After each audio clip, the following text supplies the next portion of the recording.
तिसऱ्यांदा पंतप्रधान करत असताना, ते पंतप्रधान होणार असताना आपण आपलाही फायदा का करून घ्यायचा नाही?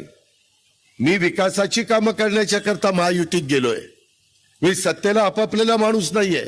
सत्ता येत असते, सत्ता जात असते. ताम्रपट घेऊन कोणी जन्माला आलेलं नाहीये. पण यशवंतराव चव्हाण साहेब सांगायचे, बहुजन समाजाच्या, मागासवर्गीयाच्या, अल्पसंख्याकाच्या, आदिवासीच्या शेवटच्या माणसाला मदत करण्याच्या करता सत्ता लागते.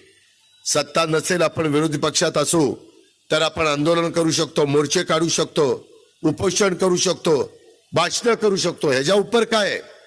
त्याकरता आपल्याला नरेंद्र मोदी साहेबांना पंतप्रधान करत असताना महायुतीचे जास्तीत जास्त खासदार त्या ठिकाणी पाठवायचे. त्याच्यात माझ्या पिंपरी चिंचवडनी मागं राहू नये, त्याच्यात माझ्या भोसरीनं मागं राहू नये. माझ्या राष्ट्रवादी काँग्रेस पक्षाच्या शेवटच्या कार्यकर्त्याला सांगायचंय, गंमत जम्मत करण्याचा प्रयत्न करू नका. शेवटी काही गोष्टी केल्या तर लगेच कळतात कुणी गंमत जम्मत केली.